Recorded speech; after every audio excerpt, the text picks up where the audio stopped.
The night rain fell in torrents, drumming against the sidewalks of the bustling city like 1,000 tiny drums. Cars rushed past, spraying water onto the curbs, while umbrellas bloomed and folded like restless birds in the hands of weary passers-by. In the glow of the street lamps, a lone figure crouched beside the closed door of a bakery, her frail arms wrapped tightly around herself. Her clothes clung to her body, soaked to the skin, her gray hair plastered against her temples. She stretched out a trembling hand whenever footsteps passed, whispering faint words of hunger and hope. Ethan Marshall, dressed in a perfectly tailored suit, his shoes polished to a mirror shine, strode quickly through the downpour toward his waiting car. The driver had stepped out with an umbrella, but Ethan lifted a hand, signaling him to wait. Something had caught his eye, a shape so familiar that it made his chest constrict. He froze by the roadside, his gaze locked on the shivering woman. There was something haunting about her eyes, wide and filled with both desperation and dignity, something that pulled at a memory long buried in his heart. He approached slowly, the rain soaking his shoulders as he leaned closer. "Madame Adiz?" he whispered, his voice carrying disbelief. The woman blinked, startled. For a moment, she squinted at him as though trying to recognize the tall man standing in front of her. Then, through the veil of rain and years of hardship, recognition dawned. Her lips parted, but no words came. Ethan's breath caught as images flooded back the rippling waters of a swimming pool, the sudden panic of a small boy thrashing helplessly, the strong arms that pulled him to safety, the gentle lullabies sung afterward to calm his tears. It had been more than 25 years since that day when Adiz, his childhood nanny, saved him from drowning in his family's pool. He had been only 7, his parents too preoccupied with business partners inside the mansion to notice the child outside wandering near danger. Adiz had leapt without hesitation, clutching him, pounding the water with desperate strength until she dragged him out. He remembered clinging to her neck, coughing and crying, while she wept silently, whispering, "You're safe, my little lion. You're safe." But soon after, she was gone. Ethan recalled the tension in the house, his mother's disdain, his father's cold words. They had dismissed her under the guise of carelessness, though it was clear their pride could not bear the thought that a nanny had done what they had failed to do. As a boy, Ethan had searched the corridors for her, calling her name, only to be met with silence. Over the years, her memory had dulled but never faded, like an ember hidden beneath ash. And now, here she was, frail and begging in the rain. Ethan knelt before her, uncaring of the wet ground soaking his trousers. "It's me, Adiz." "Ethan, do you remember?" His voice broke on the edges of the rain. Her cracked lips trembled into a faint smile. "My lion," she croaked, her voice hoarse with age and hunger. "You grew tall." Those words pierced him deeper than any business loss or hostile takeover ever could. The hardened CEO who had commanded boardrooms with an iron will suddenly felt like that boy again, clutching the woman who had saved him. A rush of shame filled him as he studied her condition, her fingers thin as twigs, her sandals worn through, her body trembling from the cold. How could the world have treated her so cruelly? Without hesitation, Ethan shrugged off his jacket and wrapped it around her shoulders. She resisted weakly at first, muttering about how she was unworthy, but he hushed her gently. "You saved my life once. Tonight, I will save yours." He lifted her carefully, ignoring the startled glances from pedestrians who whispered at the sight of a billionaire carrying a beggar through the storm. To him, she was not a beggar. She was the reason he had lived to become who he was. As he guided her into the warmth of his car, memories crowded his mind again. The bedtime stories she told when his parents traveled for weeks. The bowls of spicy pepper soup she cooked when he was ill. The way she brushed his hair with patience while humming songs of her village. He remembered her laughter, full and vibrant, a sound that once filled his childhood with warmth. Seeing her like this now, broken and diminished, sent a crushing weight upon his soul. In the car, he held her trembling hand.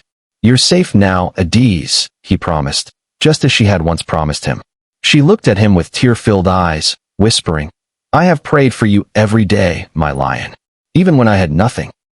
Ethan felt a lump in his throat, realizing that while he had gone on to conquer industries, she had faced storms alone. His empire suddenly felt small, his millions meaningless compared to the woman before him. The car sped toward his estate, headlights cutting through sheets of rain, as Ethan silently vowed that she would never be abandoned again. By the time they arrived at his mansion, the storm had eased into a drizzle, and the first hints of dawn were breaking through the clouds. The gates swung open, and the sprawling home emerged a palace of glass and stone, guarded by fountains and manicured gardens. Yet as he carried Adiz up the steps, Ethan felt no pride in his wealth. What mattered was the fragile heartbeat he felt against his chest. Servants rushed forward in alarm, but Ethan waved them off. He laid her gently on the velvet sofa in the foyer, barking orders for warm towels, hot broth, and dry clothes. As the staff scattered, Adiz's gaze wandered around the grand hall, her expression caught between awe and disbelief. "This is your home?" she whispered. "Yes," Ethan replied softly, crouching beside her. "But it means nothing if it cannot shelter the woman who once gave me a second life." She smiled faintly, her eyes glistening. "God kept you, Ethan. I am glad." His chest tightened again, overwhelmed by the simple grace in her words. For the first time in years, Ethan felt a peace that no merger, no contract, no fortune could bring. He knew this was only the beginning. The road ahead would be long, and her frail condition spoke of years of suffering. But tonight, he had found her, and that alone was a miracle. The boy who had once been saved was finally given a chance to save in return. The morning light poured through the high windows of Ethan's estate, spilling golden warmth onto marble floors and the glistening chandeliers. The storm had passed, leaving the city washed and quiet. Yet inside the mansion, the air was filled with anxious movement. Nurses hurried in and out with medical kits, while a cook prepared steaming bowls of porridge rich with milk and honey. Ethan stood nearby, arms folded tightly across his chest, unable to look away as Madame Adiz, now wrapped in fresh clothes, rested on the sofa beneath a thick quilt. Her breathing was slow, her frame delicate as a fragile bird. When Juliet, Ethan's wife, entered the hall, her heels clicking softly against the floor, she froze at the sight. Her husband, usually so composed, hovered like a worried son, kneeling to adjust the quilt again and again. Juliet stepped closer, her brow furrowed. "Ethan, who is she?" He turned, his voice softer than she had ever heard it. "Juliet, this is Adiz. She was my nanny when I was a boy. She saved me once, in a way no one else could." Juliet's eyes widened, then softened as she looked at the frail woman on the sofa. Without another word, she knelt beside Ethan and touched Adiz's hand. The old woman stirred, her eyes fluttering open, and Juliet whispered, "Welcome to our home. You are safe here." Tears filled Adiz's eyes again, but before she could reply, a small, curious voice piped from the grand staircase. "Papa? Who is that?" It was Amira, Ethan and Juliet's 7-year-old daughter, clutching her stuffed bunny as she peered down the steps. Her curly hair bounced as she descended, her tiny feet pattering on the stairs. She approached cautiously, hiding a little behind her mother's arm, her wide eyes fixed on the stranger. Ethan smiled, his arm pulling Amira close. "Sweetheart, this is Madame Adiz. Long ago, when Papa was your age, she took care of me. She kept me safe, just like Mama, and I keep you safe." Amira blinked, then stepped forward bravely. "So, she's like Grandma?" The words hung in the air, soft but powerful. Ethan felt his throat tighten, and Juliet covered her mouth as emotion welled in her eyes. Adiz, too stunned to speak, reached out a trembling hand. Amira placed her small palm in it without hesitation. "Then I will call you Grandma," the girl declared matter-of-factly, her innocence shining brighter than any jewels in the mansion. Adiz broke down in quiet sobs, whispering prayers of gratitude under her breath. Ethan turned away briefly, dashing his sleeve across his eyes. That single moment, so pure and uncalculated, had stitched together decades of pain and abandonment with one gentle thread of love. From that day forward, Adiz became part of the household. She was given her own warm room with soft linen sheets and a window that opened to the rose gardens. Doctors visited regularly, prescribing medicines for her frail lungs and aching bones. Each morning, Amira would burst into her room, dragging her along to breakfast, refusing to eat unless Grandma joined her. Juliet ensured that Adiz had nourishing meals, insisting that the cook prepare pepper soup just the way she liked it. Ethan, no matter how busy, carved time every evening to sit with her, listening to her stories of the past, some filled with laughter, others with sorrow. Yet despite the joy, the shadow of her hardship lingered. Years of neglect had taken their toll. Sometimes she would cough so harshly that Amira would burst into tears, and Juliet would rush to comfort both child and grandmother. Ethan found himself watching her closely, every small tremor of her hand sending a pang of dread through his chest.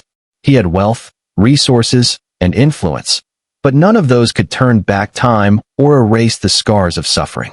One evening, the family gathered for dinner in the glittering dining hall. Ethan had insisted that Adiz sit at the head of the table, despite her protests. The long oak table was adorned with candles and crystal glasses, but all the attention rested on the elderly woman in her simple gown. Servants served dishes of rice, stewed fish, and fruit platters, but Adiz hardly touched her plate. Instead, she gazed at the family around her, at Ethan's strong shoulders, at Juliet's gentle smile, at Amira's bouncing curls, and she laughed, a soft, musical sound that had been buried too long. "You remind me of the little boy who clung to my skirts," she told Ethan, her voice filled with affection. "Always running, always stubborn, but with a heart too big for his chest." Juliet chuckled. "That part hasn't changed." Amira giggled. "Papa still runs when I chase him in the garden." For a moment, the hall filled with warm laughter, echoing against the marble walls. Adiz's eyes glistened as she whispered, "I never thought I would sit at a table like this again." "Thank you." But Ethan shook his head firmly. "No, Adiz. Thank you. Without you, I would not be here at all. Every success I have belongs to you too." The words carried a weight that left the table in thoughtful silence. For Ethan, it was not mere gratitude but truth. The empire he had built, the fortune he commanded, the family he adored, all of it had been possible because one woman had risked everything to save a child years ago. As weeks turned into months, the bond grew stronger. Adiz became more than a guest. She was woven into the family's fabric. She told Amira bedtime stories from her village, teaching her songs in her native tongue. She sat with Juliet in the afternoons, sharing recipes and tales of resilience. And with Ethan, she shared quiet moments in the garden, where he confessed secrets he told no one else about the weight of leadership, the loneliness of wealth, the constant fear of losing the people he loved. Yet even as laughter filled the mansion, Ethan noticed the shadows deepening beneath Adiz's eyes. The doctors spoke cautiously, telling him her body had been weakened by years of malnutrition and hardship. Medication could ease her pain, but time was slipping. Ethan struggled with helplessness, his every instinct as a son urging him to protect her, yet every answer from the physicians reminding him that not all battles could be won with money. One late afternoon, as rain pattered lightly against the windows, Ethan found Adiz sitting in her armchair, gazing at the garden. "Are you afraid?" he asked quietly. She turned her face to him, her eyes calm and kind. "No, my lion. I am only grateful. For years, I thought I would leave this world unseen, forgotten. But now, I have a daughter, a son, and a granddaughter. What more could a woman ask?" Ethan swallowed hard, his hand tightening on hers. He wanted to protest, to tell her she would live many more years, but the truth trembled too close. Instead, he whispered, "You are not just part of this family, Adiz. You are its heart." Her lips curved into a tender smile. "Then let this heart beat with joy while it can." And so, the days continued, each one precious, each one a gift. The woman who had once saved a boy from drowning was now embraced by the very life she had preserved. And though the shadow of fragility lingered, it was softened by the light of love, a light that no storm could ever extinguish. The hospital room was quiet except for the rhythmic hum of machines and the faint drizzle against the window. Adiz lay nestled under crisp white sheets, her breathing shallow, her frame frilier than ever. Despite the best care money could buy, her body could no longer keep pace with the life that burned brightly in her heart. Ethan sat at her bedside, fingers entwined with hers, watching each rise and fall of her chest, as though counting every second she remained with him. He had built skyscrapers, conquered industries, and commanded empires, but here he sat, powerless against time. Juliet stood near the window, her eyes red from holding back tears. She had grown to love Adiz deeply, not as her husband's nanny from the past, but as her own mother. Beside her, little Amira clutched a drawing she had made of stick figures of a family standing beneath a bright sun, with the word Grandma written in bold letters above Adiz's head. She tiptoed closer, sliding the picture onto the bed. "So you don't forget us," she whispered softly. Adiz's eyes fluttered open, and the faintest smile touched her lips. Her trembling fingers reached to stroke Amira's cheek. "My sweet child, how could I ever forget?" Her voice was no louder than a breath, but it carried the weight of love that spanned generations. The doctors had been frank earlier in the week. Her organs were weakening, her body tired. They could keep her comfortable, but not restore her strength. Ethan had stormed into meetings with specialists, demanding solutions, waving blank checks. But each time the answer returned was the same: her journey was nearing its end. That truth gnawed at him. But as he sat watching her fragile form, he realized the fight was not about prolonging her days at all cost. It was about filling whatever days remained with love, dignity, and peace. So he poured his heart into those final weeks. He brought her flowers from the garden every morning, arranging them carefully in a vase by her bed. Juliet read to her from her favorite scriptures, her soothing voice filling the room with hope. Amira insisted on singing for her, her tiny voice off-key but full of devotion, making everyone laugh even through tears. And Ethan, each night he told Adiz stories of his business triumphs and failures, of the dreams he still carried, confessing them like a boy speaking to his mother. One evening, as the city lights flickered beyond the hospital window, Adiz motioned weakly for Ethan to lean closer. "My lion," she whispered, her breath fragile against his ear. "You must promise me something." "Anything," Ethan said quickly, his voice breaking. "Promise me that you will never let wealth blind you from love. Money builds houses, but love builds homes. Power commands respect, but kindness wins hearts.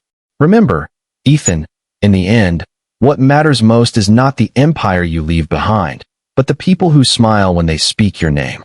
Tears blurred Ethan's vision as he nodded. "I promise, Adiz. I promise." She smiled faintly, her thumb brushing against his knuckles in the gentlest of caresses. "Good. Then my heart is at peace." The following morning, Adiz's strength faltered. The doctors entered quietly, checking her vitals, exchanging solemn looks. Ethan's chest clenched as he held her hand tighter, unwilling to let go. Amira climbed onto the bed carefully, curling beside her, while Juliet stroked her hair softly. Surrounded by the family she had longed for all her life, Adiz whispered her final words. "Thank you for letting me be a mother again, for giving me a granddaughter's laughter, a daughter's warmth, and a son's devotion. I leave, not as a beggar, but as a loved woman." Her eyes lingered on each of them before closing gently, her face settling into a peaceful expression. The room grew unbearably still, as though the world itself had paused to honor her passing. Ethan buried his face against her hand, sobs racking his frame, while Juliet wept quietly, holding Amira, who whispered over and over, "Grandma, wake up." Days later, the funeral was held in the gardens of Ethan's estate, beneath the sprawling oak tree where Adiz had often sat with Amira. The service was simple but filled with dignity, just as she would have wanted. Friends, colleagues, and even strangers whose lives Adiz had touched gathered to honor her. Ethan stood before the crowd, his voice steady but his heart trembling. "This woman," he began, "was more than a nanny, more than a caretaker. She was my savior, my teacher, my mother. When I was a child drowning, she gave me breath. When I was a man lost in success, she gave me love. And when she had nothing, she still gave everything. Today, we do not mourn her in despair, but celebrate the legacy of kindness she leaves behind. Because of her, I am who I am. Because of her, my family knows what love truly means." Amira stepped forward shyly, placing a single sunflower on the casket. "For Grandma," she whispered, "so you can have sunshine in heaven." The crowd's tears mingled with soft smiles, moved by the innocence of the child's love. As the casket was lowered, Ethan clasped Juliet's hand, his other resting on Amira's small shoulder. In that moment, grief and gratitude intertwined. He realized that though Adiz's body was gone, Her spirit lived within them in the way they loved, the way they forgave, the way they cherished family above all else. In the weeks that followed, Ethan made sure her memory remained alive. A scholarship was founded in her name, helping children from poor families pursue education. A wing of the hospital she had stayed in was renovated and dedicated as the Adiz Care Center, offering free treatment to the elderly in need. At home, Amira kept a framed photo of her grandma by her bed, whispering goodnight to it each evening. And Ethan, every time he walked past the oak tree in the garden, paused to remember the woman whose strength had saved a boy and whose love had healed a man. Life moved forward, Ipples beyond its moment, shaping futures unseen. For Juliet, Adiz's humility and grace became a mirror of how love can flourish even in hardship. For Amira, Grandma remained her guardian angel, a name she spoke with pride. And together, as a family, they carried forward the torch of her legacy. Moral lesson: love is the true wealth that outlives every fortune. Ethan discovered that empires can crumble, but kindness endures in the hearts it touches. Adiz's life, though marked by struggle, ended with dignity because love found her. Her story is a reminder that no act of compassion is wasted, and no person too forgotten to matter. To everyone watching, cherish those who have carried you, honor the people who shaped you, and choose love above pride. If you felt touched by this story, like this video, subscribe for more, share it with friends, and comment on the lessons you've learned today.